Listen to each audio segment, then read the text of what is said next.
An open landscape, stretching before with miles of vast, empty wilderness. And you, a mother lynx, are desperate to find a den to find and raise your kittens. Is it too much to ask? That's the premise of Shelter 2. Hi there, I'm Raj, and my group, Lee Kai, Gracelyn, Lucy, and I dove into this idea in the world of Shelter 2. Shelter 2, follow-up to the original Shelter, was developed in 2015 by game makers Mike and Delight. As a lynx, you, the player, are tasked with roaming this pristine world trying to raise your kittens, and you are the only human influence on this environment. Much of the allure of Shelter 2 comes from its spectacular art design and graphics. At the start of the game, your lynx has the opportunity to traverse a big open landscape full of gently falling snow with breezes rippling the winter grass and a clear sky filled with endless constellations. Might and Delight realizes this game is for humans after all and not lynxes, so they put on forefront in full display human nature, which is our love for beauty and the natural environment, as well as this love and respect for maternal attachment between mother and child, but in this case, mother and kitten. And let's be clear, these choices make sure that the game is not an accurate representation of lynxes. They perpetuate misconceptions about the real life of lynxes, and the game panders towards the audience and the bond made between player, lynx, and kitten. When it comes down to it, we as players would rather envelop ourselves in this beautiful, pristine, virtual utopia rather than confront the reality, which is this very polluted, destroyed environment. Shelter 2, as a game made for our human enjoyment, challenges the human idea that animals are fundamentally different from us. And instead, the game puts the animal, the lynx, in this very human position with a human mindset, which forces us, the player as lynxes, to feel human emotions and empathy throughout the gameplay. What greater challenge is there than that of parenthood? Shelter 2 takes advantage of humans' innate tendency to care for the helpless. In fact, this behavior is deep thread that ties together all of the game's individual elements. Immediately, the game throws the player into this role of protector. Not only do you have to survive, but you have to make sure that your 4 kittens survive as well. And it's not as simple as leaving them out to die. Shelter 2 automatically makes you form this bond with your kittens by having you name them. This individualization of the kittens, along with the fact that each kitten has a different, unique visual appearance and coat color and such, makes the player form this automatic maternal bond with the kittens. You want to protect the kitten. You want to safeguard them at all costs. Over time, this bond grows as you labor away to find enough food for the kittens, and you watch them slowly grow up and gain their own independence and explore this fantastical world for themselves. This intentionally mirrors the relationship of a human mother and child for a very good reason. We can deeply relate to seeing our parents work hard, sacrifice their time, and do anything they can so that we, their children, can grow up and go off in the future and have one. In nature, lynxes actually carry their cubs, take care of them for 9 months, and leave them. It's a well-executed and conscious choice that the game makes to craft and mimic the kitten's childhood to our own.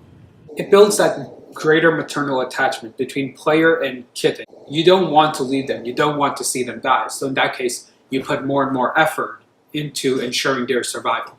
Just hearing their meows for food and knowing that they are completely reliant upon you is enough to soften the heart of even the most hardcore gamer. It's almost natural the way you feel drawn to carry your most sick and fragile cub and protect them and provide them with food and water and shelter until they grow strong enough to do it on their own.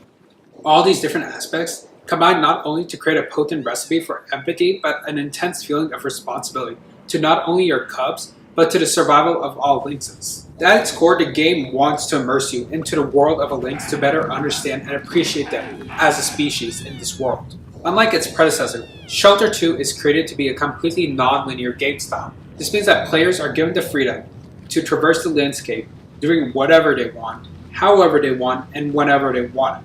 However, the ultimate goal is that you will deem what is necessary to ensure the survival of yourself and your family.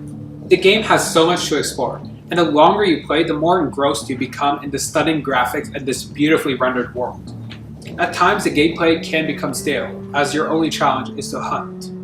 However, this monotony actually enhances the game when you think about it. It provides a greater respect and connection to the life as an animal.